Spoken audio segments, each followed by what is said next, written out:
What's going on, everybody? Thank you so much for coming back to another video, and in today's video we're going to be talking about Stranger Things. So because I've only been making videos on this channel since October of last year, I haven't really had a chance to talk about Stranger Things on this channel, so I'm really excited to break it down. What I will say right out of the gate is that I've decided to do all 3 seasons in one video. I'll definitely be talking a little bit more about season 3, I think, because that's the one that you guys are probably the most interested in hearing about, but I did want to do a quick review for the first and second season as well, and I just thought, let me do this all in one video. So when Stranger Things was first coming out, I thought it just looked cool. You know, it looked like another Netflix show that I possibly was not going to be watching. The marketing looked cool, the poster looked really cool, but you know, nowadays there's just so many shows, and there's so many shows that get canceled, especially on Netflix and just on any network or any streaming service. Cancellations are left and right, and anybody who personally knows me knows that I cannot stand things that don't have finality. And I think that's a part of why I love film so much in comparison to TV. I do love TV, and there's plenty of TV shows that I'm watching, but nowadays I don't really watch too many TV shows that are new or anything that even started in the last few years. Majority of the TV shows that I'm still watching are shows that I'm catching up on from the last few years, or shows that I've been watching for years. For instance, I watch all of the Arrowverse shows on the CW, all the DC shows. I watch The Walking Dead. I watch One Piece, one of my favorite TV shows in anime. And you know, the majority of the shows I watch have been around for a while now, and I've just been keeping up and catching up as I can. But for the most part, I really watch movies, and a part of that is I just can't stand a lack of finality. There's so many shows that I've started on Netflix or other shows just in general that end up getting canceled, and I can't stand it. I can't stand seeing a show just get canned halfway through. So when it comes to Stranger Things, I wasn't jumping at the opportunity to watch it. However, there was just so much hype around it, and I felt like the hype was very different and very unique. You know, there's still a lot of shows nowadays that get hype wrapped around them, and so many people who tell me to go watch these different shows. The Stranger Things had something different around it. There was a different aura around the conversations and just the viewpoint on it, and I knew once my mom had watched it, my dad had watched it, my aunt and uncle had watched it, and everybody and their mother was telling me to watch it, I needed to watch Stranger Things. So right out of the gate, without a doubt, the first thing I can say about the first season of Stranger Things is I absolutely love it. It's arguably one of the best first seasons of any TV series that I've ever seen, and arguably one of the best seasons of television altogether. I think what they were able to do in that first season with setting up amazing characters, a great sense of tone, a great sense of lore, a great sense of just sci-fi fantasy, while also being able to lean on nostalgia and take everybody back to that time in pop culture, whether you were alive at that point or not. I think they did such an amazing job of making it feel like a nostalgic watch, and making you feel like you'll be able to connect with a lot of the pop culture references in there, while also just telling a really unique, interesting story with great characters, great performances, and just to kind of highlight the performances part, the kids in this show are so awesome. They really drive this show. I've really fallen in love with each and every performer in this show, Millie Bobbie Brown being, you know, probably the biggest highlight. She's fantastic. She's easily got to be one of the best young actresses or actors in general that we have today working,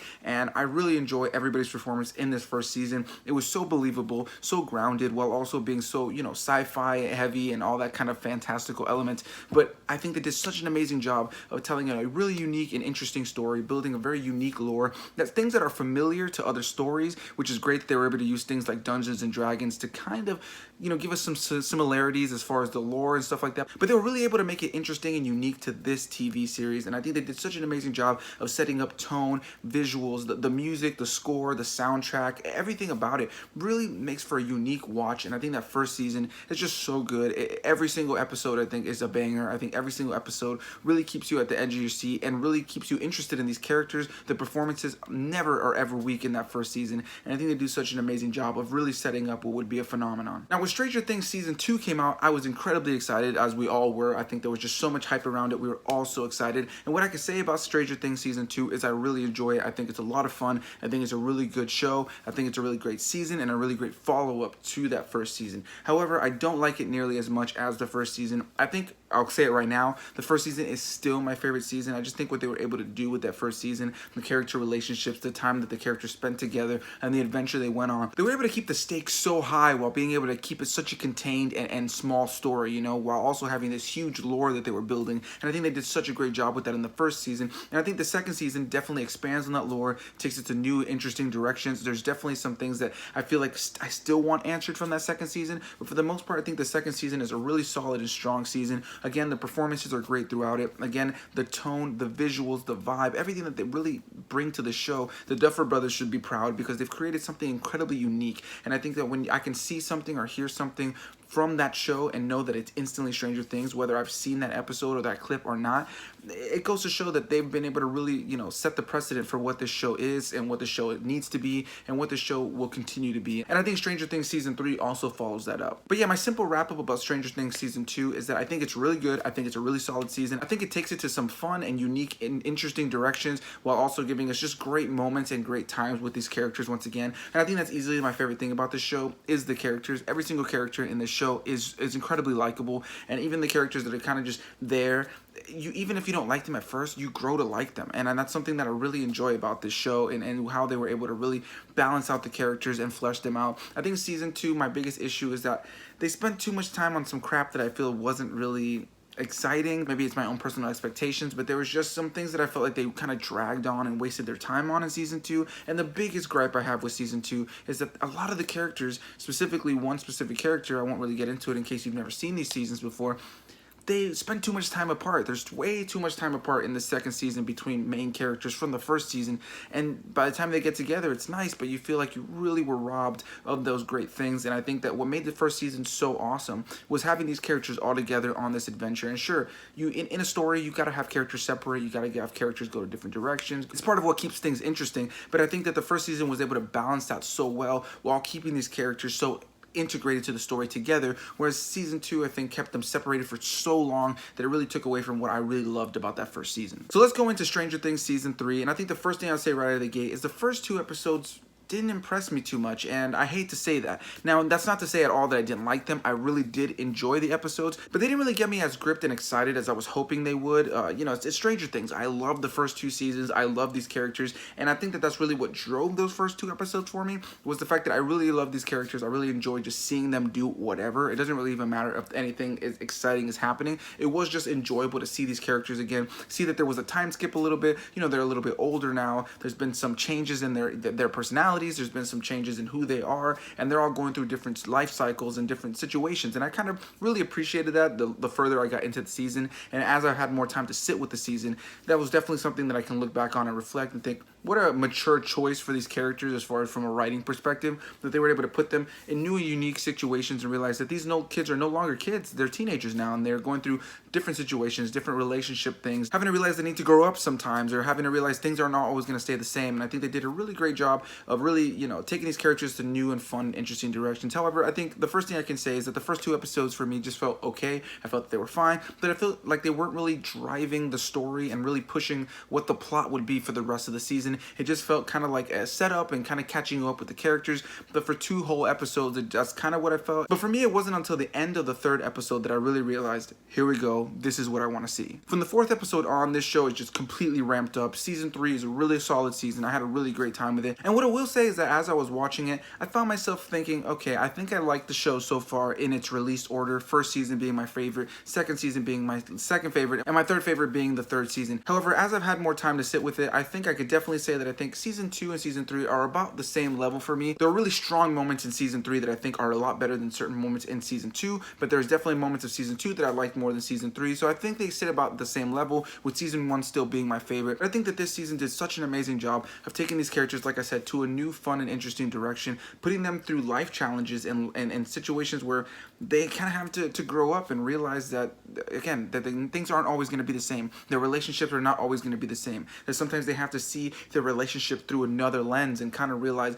how they've been acting, how they've been going about it, and, you know, maybe realizing how they go about things is maybe affecting others. And that's something that I felt, again, was really mature and a really cool direction to take these characters and this whole lore. And speaking of the lore, they really pushed the lore. They really, you know, took that same lore from the first 2 seasons, pushed it in a new, fun, and interesting direction, and I love what they did with it. There's a lot of really great performances in this season. I think that one of my biggest standout performances, outside of all these other characters that have already been in these other seasons, obviously Millie Bobbie Brown is fantastic in this, Winona Ryder, David Harbour, everybody in the show is just such a solid actor. There's nobody who gives a weak performance, not once. But I can't remember the name of the actor right now, and I'm sure I'll put the word down below, but he was in the Power Rangers movie that came out a few years back, and he's the guy who plays Billy already in this series. He really got so much more to do in this season compared to the second season. I really enjoyed his performance in this. It was really just, it felt tangible, it felt real, it felt really gritty, and I really enjoyed what they were able to do with his character in this season, and I really enjoyed him as an overall performer. I think that this season for me really changed my perspective of him as an actor. I always thought he was a good actor for sure, 100%, but this definitely took him to that next level for me.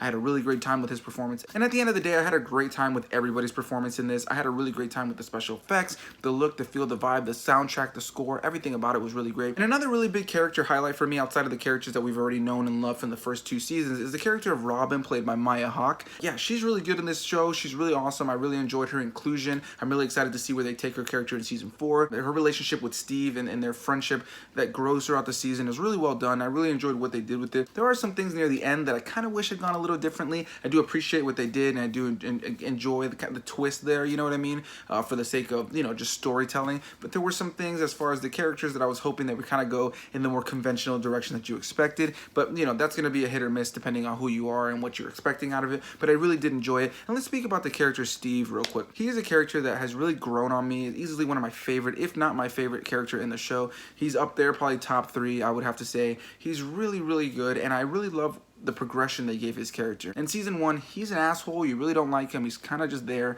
And in season 2, he really grows on you a lot more. And it's really crazy to see how they took a character who's an ass in the first season, and he grows and changes so much between the first season and the third season. And that for me is just the pure definition of character progression, character development. And I really have to commend the Duffer Brothers for really taking a character like that and making him so likable, so lovable, and a character that for me is core to the show at this point. And when it comes to the third season, I think again it's a really solid, really great season. But those first 2 episodes for me weren't nearly as strong as the rest of the season, and I feel like they kind of were just, you know, tiptoeing around like the real good stuff while just setting up the characters. I did enjoy it. I think it's good. Don't get me wrong. I really enjoyed those first 2 episodes, but it wasn't until the end of the 3rd episode that I found myself really gripped to what was happening and really excited to see where it was going to go. But it was a great time to be able to revisit these characters, these worlds. The performances, again, are super solid across this entire season and across this entire show. If I had to say my only other gripes or criticisms of this 3rd season was that, again, there were characters that were separated for such a long time from other characters. And you know, there's some really tragic stuff that happens at the end of this. There's some really heartbreaking stuff, some really heartwarming and heartbreaking stuff that happens. And, you know, to have some characters not be able to see each other or spend a lot of time with each other throughout the season really kind of took away, again, from what I love so much about that first season. And it's not that I expect or want these characters to always be together at all times, but, again, for me, that they were able to do it so effectively and so, you know, well written in the first season, and they've kept characters separated for so long between season 2 and season 3 that it just kind of takes away from that camaraderie and that team that I really enjoyed about that first season. The one other little gripe that I have about season 3, and this is more of a nitpick, I didn't mind it. I thought it was cute, but there's a bit of a little song that happens in the last episode, and it just feels a little bit out of left field. It's cute. I enjoy it. I see why some people really liked it. I've seen memes going around about it. If you've seen this season, you know what I'm talking about. There's this, you know, cute little musical number. It's very short, very brief. It just happens in the last episode, and it just doesn't feel, again, like it would need it to be there. It kind of just felt like, oh, that's cute, but why is this here? I looked over to my girlfriend when it was happening. Like, it happened just in the middle of just so much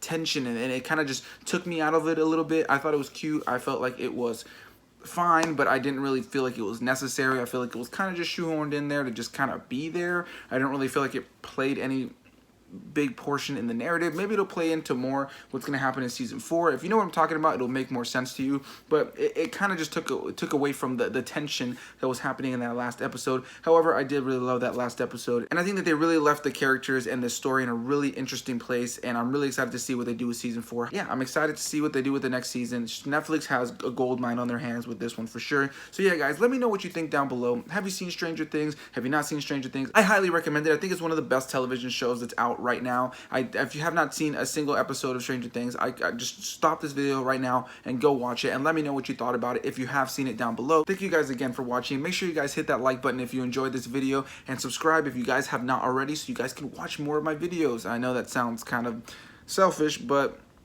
just watch more videos, please. Help me. Help the channel, please. Okay, that's too much. Anyway, thank you guys so much, and I will see all of you guys in the next video. Bye-bye.